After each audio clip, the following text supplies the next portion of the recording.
Estamos contentas porque tenemos por acá a Daniel, que nos va a hablar sobre un tema que no hemos tocado mucho porque precisamente queríamos hacerlo con una experta en esto, sobre Televisa Leaks. Pero antes de eso, buenas tardes, Daniel. ¿Cómo estás? ¿Cómo estás? Bien, muchísimas gracias. Muy contenta de estar acá de vuelta.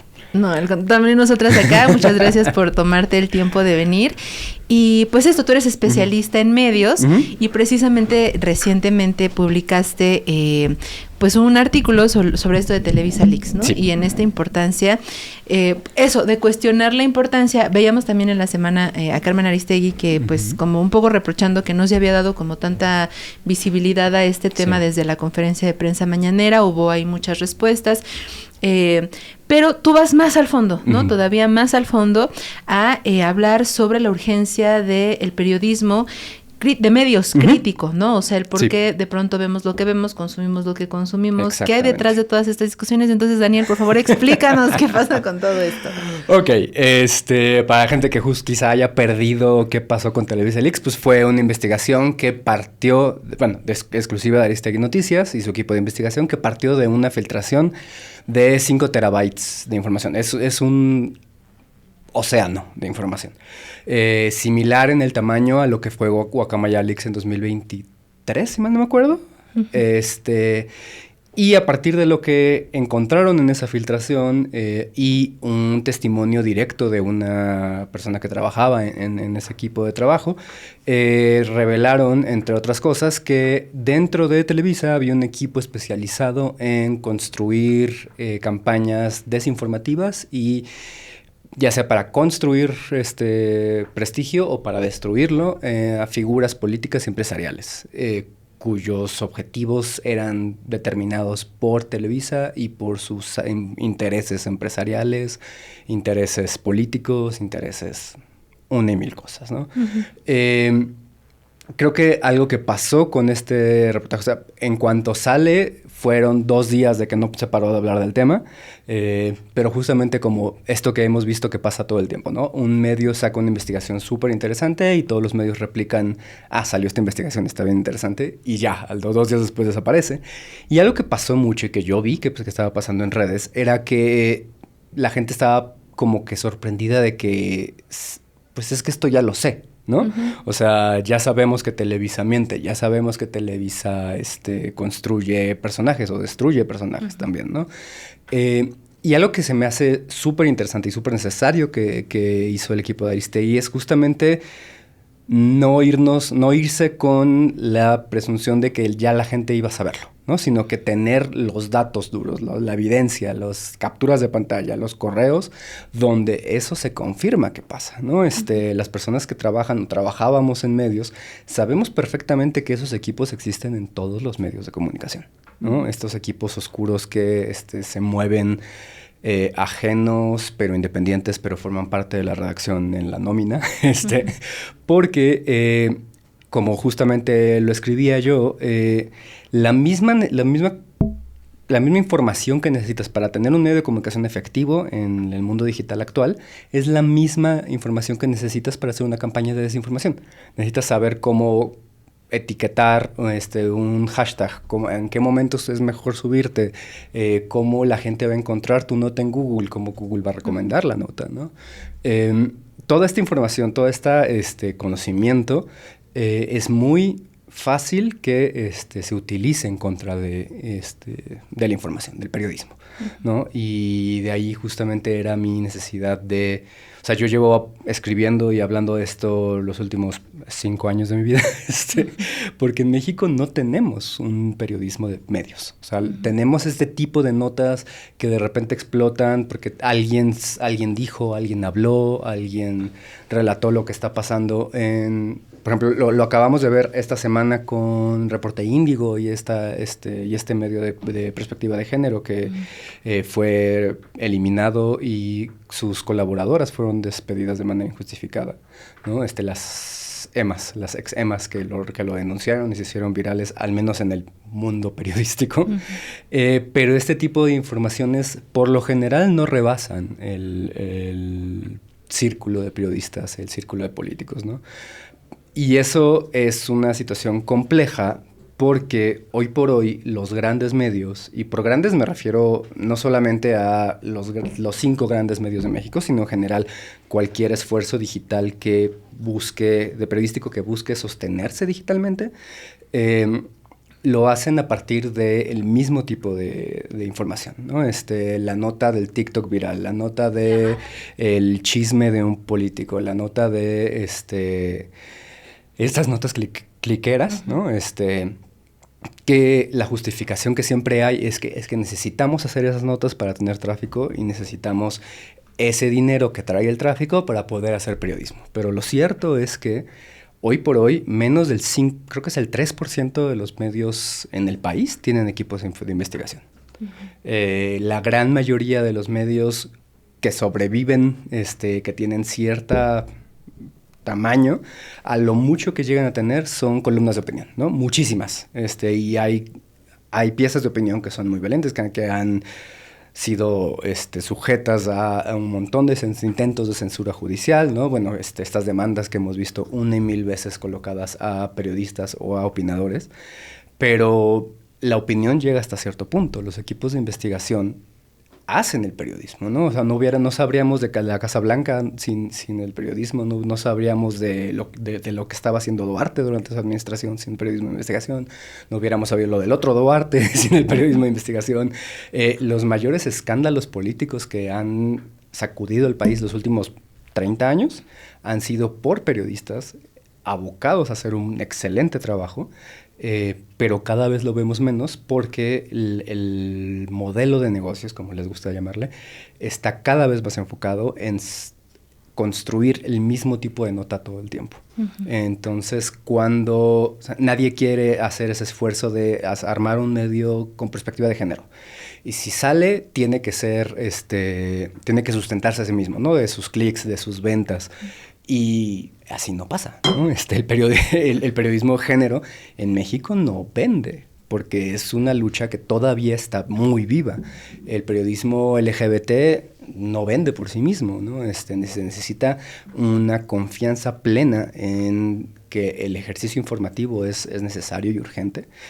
Y no lo estamos viendo en México. Tenemos medios muy pequeños que sobreviven, no sé cómo lo hacen, ¿no? Lado B en Puebla, Manatí, que también está en Puebla, Elefante Blanco en Tamaulipas, el semanario, el semanario en Ciudad Juárez, estos medios locales que hacen un trabajo impresionante revelando la corrupción y la violencia que viven estas zonas, y lo hacen literalmente en el campo de batalla, ¿no? O sea, porque y todas las veces que hemos visto periodistas asesinados siempre han sido de medio chiquititos, o sea, es raro ver, o sea, casos como Carolina Bridge o Javier Valdés, que son periodistas de alto rango en medios nacionales siendo asesinados, ¿no? Lo que principalmente vemos es el reportero que cubría la policíaca, es asesinado porque sacó una publicación que no tenía que salir. El reportero que cubría sociales sacó una foto que no tenía que salir. Y al mismo tiempo, estos medios hegemónicos gigantes utilizan el mismo pretexto de la violencia criminal para como tapar la violencia que ocurre dentro de las redacciones, ¿no? O sea, lo vimos en 2018, las denuncias de violencia de género fueron enormes, ¿no? Sí. Si mal no recuerdo, eran datos así como que 8 de cada 10 redacciones tenían denuncias. Y de esas denuncias eran editores, eran jefes de información, eran hombres en puestos altos utilizando esa autoridad. Y eso no lo estamos trabajando. O sea, no hay un periodismo que mantenga qué pasó con el mito, ¿no? No hay un periodismo que diga qué pasa con el dinero que se reveló que es el del gobierno federal en una campaña contra X persona, ¿no? O de un partido contra otro partido, cuando los medios no deberían de recibir dinero, ¿no? Bueno, pero todas las personas que trabajamos en medios sabemos qué ocurre, ¿no? Todo mundo sabe en cualquier medio que a tal persona no le pegas, a tal persona no se comenta, esta persona está vetada de ser mencionada, ¿no? Y resulta que es un gobernador importante. Es como hay muchas áreas ciegas de lo que está pasando en los medios y es parte de la profunda crisis que hay en el periodismo en México. Claro. Qué importante esto que nos dices, Daniel. Acá también en tu columna escribes, ¿no? En México, este monitoreo y crítica al periodismo se encuentra encerrado en la academia, en coloquios y artículos que no logran romper el cerco de audiencia porque en buena medida tampoco lo buscan. Y aquí me gustaría, no sé si podemos ahondar un poquito precisamente en esta relación. Yo también he tenido experiencias, muy malas experiencias en ciertos medios corporativos. Y esto que dices, ¿no? Y es de verdad agotador, frustrante, hasta como experiencia de vida, como esto de, es que el clic, ¿no? Y es que las vistas. Sí. A lo mejor no es información certera, ¿no? Pero es pues tenemos la mala costumbre de comer 3 veces al día. Lamentablemente, y tener un techo arriba de la cabeza. Muchos, y también esto lo hemos visto, por ejemplo, pues en esta precariedad, ¿no? Que también en los primeros años como laborales, que uno al salir, y que pues es como que, pues a ver, tal vez no es que me encante la idea de hacer esto, de colaborar acá, pero tengo que tener un trabajo, ¿no? Y en esta, o sea, primero como en esta relación de estos medios y sus intereses abiertamente sí económicos, o sea, como un negocio, ¿no? Sí. Donde las vistas, las visitas, la audiencia, esto pues es finalmente es solamente visto con signo de números, ¿no? Pero también, fíjate que hace como, unas semanas, no recuerdo ahora qué día, hemos hablado también acá con la periodista de investigación Nancy Flores, que nos decía esta parte reiterativamente y que para mí siento que es algo como que puede ser, o sea, muy, muy importante, pero que a veces damos por hecho, ¿no? Ella decía, es que se trata del derecho humano a la información. Exacto. O sea, no estamos, usando, no sé, manzanas, ¿no? O sea, implica informar, implica una gran responsabilidad sobre lo que vas a decir, porque eso, las personas que en cualquier medio, ¿no? O en una columna, sea incluso, aunque no sean noticiosos, sino de salud mental, de estilo de vida o de lo que sea, tienen esa confianza en decir, bueno, esta persona la ponen acá o la publican y te dan ese primer gesto de confianza de decir, bueno, algo debes saber, ¿no? Claro. Y entonces es una gran responsabilidad como al hacerlo de manera informada y tal, pero cuando hay precisamente este tipo de medios que no importa si es, y lo vemos, no solamente en esas experiencias, vemos también en otros grandes medios donde incluso, por ejemplo, ¿no? Como Riva Palacio que dice la verdad es irrelevante, pero que podemos ver estas cuestiones en muchos otros ejemplos, ¿no? Pero a eso, o sea, ¿cómo poder entender por qué nos debe interesar? Además, como audiencia. Digo, a lo mejor nosotras pues también tenemos este agravante de decir, bueno, nos dedicamos a esto y por supuesto que es algo que tenemos que pensar, que tomar muy en serio, que tomar toda la responsabilidad sobre esto, pero también somos audiencia, ¿no? Sí. También somos lectoras, también somos consumidoras. Porque es algo que no solamente tenemos que conversar o que tienen que conversar las personas que se dedican a medios, sino que también la audiencia debe saber, a ver, qué intereses hay detrás, ¿no? Exacto. ¿Por qué hay esto? A ver si nos puedes hablar un poco de esto. Me encanta la pregunta. Y voy a utilizar un ejemplo que siempre utilizo. Yo doy capacitaciones y actualizaciones a equipos de reporteros, ¿no? Especialmente digitales, redactores digitales. Y yo les pongo de ejemplo siempre las secciones de salud de cualquier medio. Si tú te vas a la sección de salud de cualquier medio, vas a encontrar X universidad reporta que X fruta cura la X enfermedad crónica, ¿no? Harvard dice que el amor azul cura el Alzheimer. Y eso no lo ves nada más en medios chiquitos que se llaman lanoticianueva.mx, ¿no? O sea, lo ves en El Universal, lo ves en El Financiero, lo ves en Reforma. Ya nadie ve Reforma, pero lo ves en todos lados. Y es una cosa súper peligrosa, súper peligrosa, porque la gente que consume información de salud lo hace porque necesita informarse. Claro. No lo lees nada más porque le quieres dar clic. Y esas notas que están mal hechas por reporteros que no están capacitados para dar información de salud ni de ciencia, están dándoles consejos de salud que implican quizá hasta vida o muerte de una persona, porque una persona está buscando información porque a su familiar diabético le acaban de diagnosticar Alzheimer. Claro. Y esta persona que vio que el amor azul le cura el Alzheimer a su familiar, le va a casi inyectar morazul para esperar que se cure, ¿no? Uh-huh. Y esto es un problema muy serio, que no solamente es responsabilidad de los medios, también es responsabilidad de las plataformas digitales que permiten que ese tipo de contenidos aparezcan y que sean monetizables y que ganen dinero. Nos importa y nos urge entender como audiencia también cómo operan los medios, porque esa es la razón por la que estamos teniendo un problema muy serio de crisis mediática. Como dices, la principal forma de entender los medios hoy en día por gente que está arriba del jefe de información es dinero. Uh-huh. Es lo único que importa. Hay medios donde tu salario depende de los clics que hagas.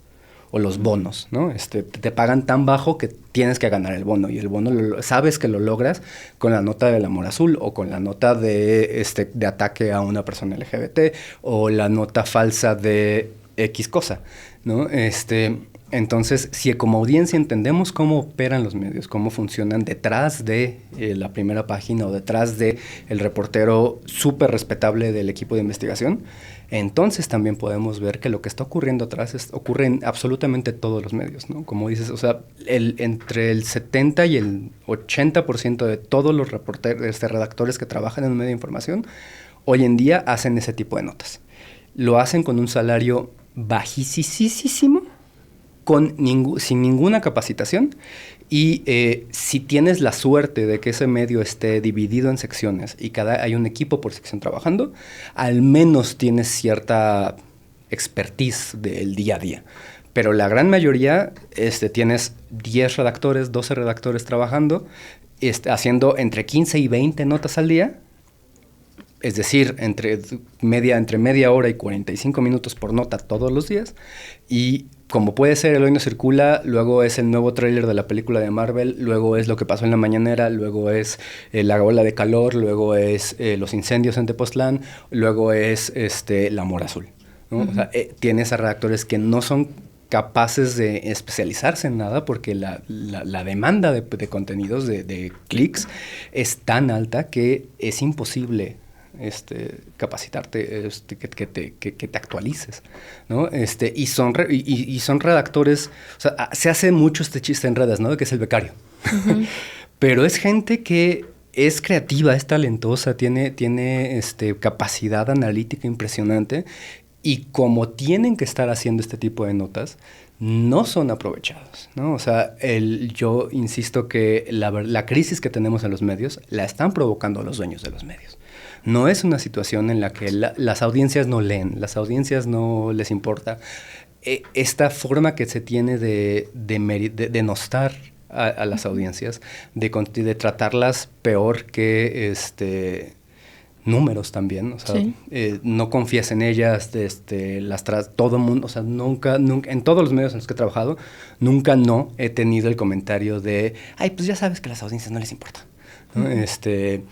Entonces, es un problema estructural, serio, en el que nos estamos enfrentando hoy, que de nuevo también tiene que ver muy profundamente con la profunda precarización del trabajo periodístico, ¿no? O sea, estos redactores que de nuevo ganan 10, 12 si les va muy bien al mes, y estoy diciéndolo muy bien en la Ciudad de México, ¿no? Si nos vamos a Chihuahua, si nos vamos a Mérida, ganan a veces abajo de 4,000 pesos al mes, ¿no? Por ese tipo de carga de trabajo que es desgastante, es impresionantemente desgastante. Uh-huh.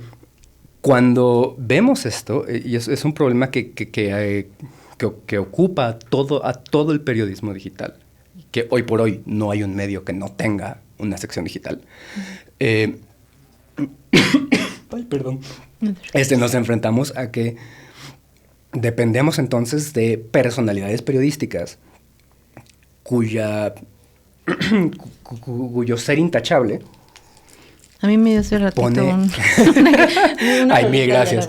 Pone en riesgo, o sea, si Aristegui, no sé, alguien en quien confíen mucho como periodista uh-huh. de P mayúscula, comete una tontería, dice algo falso, en automático toda tu perspectiva del periodismo se desmorona, ¿no?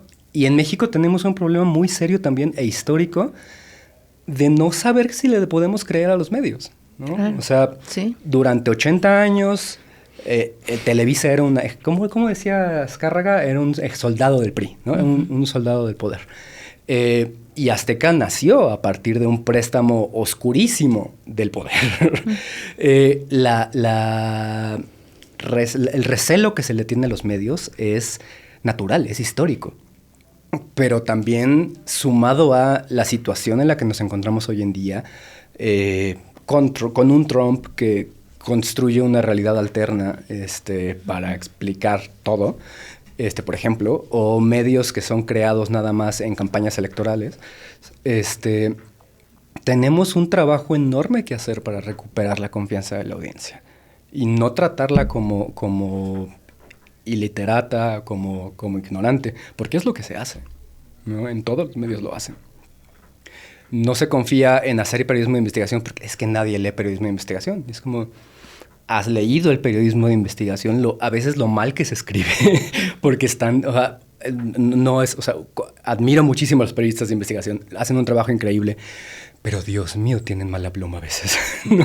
Y una mala pluma te impide hacer te impide que puedas procesar bien el texto, que lo puedas compartir, ¿no? Que te digas, no puede ser que no sabía esto, ¿no? Ese periodismo urge. Y en Estados Unidos, por ejemplo, estamos viendo un crecimiento cada vez mayor del interés de las audiencias en un periodismo crítico e independiente. A través de plataformas como Substack, como Patreon o como Twitch también hay muchísimos periodistas que están jugando Fortnite mientras están dando las noticias. Estamos viendo un resurgimiento del periodismo independiente y en México nos está costando mucho trabajo entenderlo porque no tenemos una larga historia en la que los medios funcionan si el poder le gusta que funcionen, ¿no? O sea, Televisa, Azteca, los principales medios del país sobrevivieron porque había dinero cayendo del poder hacia ellos. Y esa historia de corrupción tenemos que hacerla visible. Porque no es una historia que se acabe en los años 70, que se acaba en el 2000. Es una historia que sigue vigente, ¿no? O sea, contratos oscuros entre partidos políticos y medios siguen existiendo. Claro. ¿No? Y no firman un contrato, obviamente, porque a nadie le conviene firmar un contrato. Pero es dinero oscuro que de repente mágicamente se convierte en 80 reportajes golpeando a alguien, ¿no? En un equipo dentro de Televisa haciendo campañas de desinformación contra el resto de la corte porque un miembro de la corte es cercano a X político. Entonces, es mucho trabajo que hay que hacer y no tenemos los medios para hacerlo, porque justamente se queda en la academia, ¿no? O sea, hay tesis muy bien hechas sobre corrupción y cercanía del poder y los medios de comunicación. Hay muchas tesis, pero se queda una tesis. O sea, ¿quién lee una tesis? Después de que te gradúas, nadie lee la tesis. Hasta mis 2 asesores que he tenido en mis tesis no me leen, ¿no? Entonces, necesitamos que ese periodismo, esa crítica de medios académica se convierta en algo legible, algo acercable, ¿no? Y ejemplos en Estados Unidos hay muchísimos. Está lo que hace Taylor Lorenz, está lo que hace Parker Molloy, está lo que hacen Media Matters, lo que hace el News Literacy Project. Hay muchísimos recursos. En México no tenemos nada, ¿no? O sea, fuera de un Televisa Leaks o un ex trabajador de un medio que salió a denunciar algo que estaba haciendo horrible ese medio, son flashazos que de repente desaparecen, ¿no? O sea, lo vimos con Frida Sofía, ¿no? Cuando en el sismo se inventó un personaje que estaba... Todo el mundo sabe quién es Frida Sofía, ¿no? Bueno, quién no era Frida Sofía. Estalló el cómo preocuparnos de las fake news. Las fake news son súper problemáticas, es bien importante que las revisemos. Y desapareció, ¿no? Había una sección cada miércoles en la mañanera, pero también hay un problema serio en que el Estado sea el regulador y el de que dice esto es cierto y esto es falso, ¿no? Es un problema muy serio y de hecho ya van varias cartas que se han mandado desde el 2018 para acá de equipos internacionales de fact-checking pidiéndole al gobierno federal, el gobierno no puede hacer esta chamba. Tienen otros elementos para hacerlo, hay otros instrumentos para hacerlo, pero ustedes como gobierno federal no pueden estar haciendo esto, porque la verdad no se puede dictar desde la palestra. Claro. Pero ahí, por ejemplo, bueno, yo entraría en una... No sé cómo tomarlo. Porque sí, bueno, también, claro, la impresión es que finalmente si está desde ese foro, ¿no? Y que es algo que también han comentado mucho, que se ve como... digamos, como una represión en ese sentido, ¿no? O es lo que han argumentado. Creo que también lo que han argumentado los últimos dos, bueno, la presidenta y el expresidente Andrés Manuel López Obrador ha sido como, bueno, pues es que, sobre todo creo que el expresidente, ¿no? Como esta parte, decir, a ver, o sea, si tenemos precisamente, ¿no? Como todo este ejército de intereses no periodísticos, sino corporativos, ¿no? Creo que eso y también como que costó mucho trabajo entender, porque de pronto estas figuras de como el periodismo, parece que en algún punto, o se hizo también esta imagen de tener como un halo de, no, a ver, yo soy periodista, como dudas de mi objetividad, ¿no?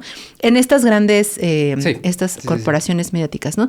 Y creo que una cosa que se quedó como muy en claro es, a ver, o sea, detrás de todo esto, si bajamos tantito la máscara, hay realmente intereses corporativos que incluso algunos pueden atentar contra la ciudadanía, ¿no? O sea, entonces, por ejemplo, ahora que pasa esto en el anterior con el de quién es quién en las mentiras y ahora el detector, yo lo que me preguntaría, o sea, ahorita escuchándote como que digo, bueno, pero es que, o sea, sí, de por sí, ¿no? O sea, en las primeras, en la radio, de verdad, para mí, o sea, en la radio es impresionante, sí. Sí, todo el tiempo, o sea, donde le pongas es, y a veces no ciertas, o sea, hay muchas cosas que criticar, hay mucho material de donde criticar objetivamente las decisiones de los gobiernos, del federal, de los estatales, pero... toman como a veces incluso noticias falsas, ¿no? Entonces, y con toda esta, digamos, esta fortaleza que implican estos consorcios mediáticos que sí van dirigiendo estos ataques, o sea, entonces, ¿de dónde podrían desmentir? Creo que a lo que nos hemos referido, quienes apoyamos esta forma de verlo, es que cuando estás haciendo fact-checking, necesitas no tener intereses en que algo sea falso o verdadero. O sea, cuando le estás diciendo tú como gobierno a un medio que lo que el medio reporta sobre el gobierno es falso, eso lo puede hacer el presidente, lo puede hacer la presidenta, lo puede hacer un secretario, pero no puedes hacerlo desde la perspectiva de que estás haciendo fact-checking. Puedes reargumentar, puedes contraargumentar, se puede polemizar, pero a la hora de que lo construyes como un ejercicio de fact-checking, estás metiendo interés, o sea, ¿quién tiene el interés mayor de que la noticia sea falsa o verdadera? Los equipos de fact-checking idealmente, por eso es otra razón por la que no vemos a periódicos grandes haciendo fact-checking explícitamente, porque no cumplen las regulaciones internacionales para hacer fact-checking, justamente por todas las manos que tienen metidas por todos lados, es que justamente tienen que ser organismos independientes, ¿no? Verificado MX, chequeado, el sabueso de Animal Político, y otros organismos así similares operan independientemente y como medio o como organización independiente no tienen voz, ahora sí que bailan el entierro. Ellos pueden decir que es falso, cierto, algo, sin ningún interés de por medio, ¿no? O sea, eso es algo muy importante cuando se hace fact-checking, que no haya un interés económico, empresarial, político, en medio de esa determinación de que sea falso, ¿cierto? O sea, el gobierno federal tiene la principal palestra del país, ¿no? O sea, la mañanera determina la agenda política de todo el día. Fue un movimiento comunicativo brillante de López Obrador desde que estaba jefe de gobierno acá en la Ciudad de México, ¿no? Lo que diga en la mañanera, o lo que se diga en la mañanera, va a ser lo que se va a discutir el resto del día, o hasta de la semana, ¿no? Entonces, a la hora de que utilizas esa paleta, o sea, no es que el gobierno no tenga mecanismos para defenderse, tiene mecanismos muy fuertes para poner en la conversación pública un tema, ya sea decir esto es falso y poner las evidencias de por qué es falso, o esto es cierto, pero no lo deberían de poder hacer a partir de un marco de fact-checking, porque entonces estamos jugando con que la verdad la determina quien tiene intereses específicos, ¿no? Lo mismo podríamos decir si bueno, ya no, López Dóriga ya no tiene noticiario, pero si hubiera hecho eso, López Dóriga, a decir, esto es falso, no le creeríamos, ¿no? Claro, sí. Y en cierta medida es más o menos lo mismo, ¿no? O sea, desde el lado económico, empresarial, versus desde el lado de gobierno. Uh-huh. Entonces, justamente eso es a lo que me refiero específicamente con que el gobierno no debería de estar haciendo fact-checking. Uh-huh. Ok, pues Daniel, da esto para mucho, ya casi, ya nos pasamos de hecho un poquito, ojalá nos permita seguir en comunicación, claro que sí. Pero si pues puedes compartir precisamente pues a nuestra audiencia, dónde podemos encontrarte, dónde podemos seguir también tus textos. Claro que sí, muchísimas gracias. Estoy en Substack, en un newsletter que se llama de Medios y Miedos, lo pueden encontrar también como zorritaeditore.com. En mis redes estoy como Zorrita Editore en todos lados. Y pues nada, de verdad, muchísimas gracias por la invitación. Gracias a ti, Daniel. Tenemos todavía muchos temas, me quedaron muchas dudas. También, bueno, pero ya lo veremos en otra, ¿no? Pero también como audiencia, pues como de entre esta deuda que todavía está, ¿no? Esta tarea pendiente que también como nos lo narras, pues sí es obviamente algo apremiante también, uh-huh. Este reconocimiento de medios locales, como bien también lo mencionabas, ¿no? Y estos reporteros periodistas que están en las zonas, en los uh-huh. lugares, todo esto da para muchísimo más. Ojalá nos permitas continuar en comunicación. En cuanto me inviten, yo estoy acá. Y precisamente eso, ¿no? Para pues también compartir con nuestra audiencia y que nos digan, por favor, qué es lo que piensan de todo esto. Recuerda que si quieres ver más contenido como sintoniza de lunes a viernes la noticiera a las 11 de la mañana por Chamuco Media.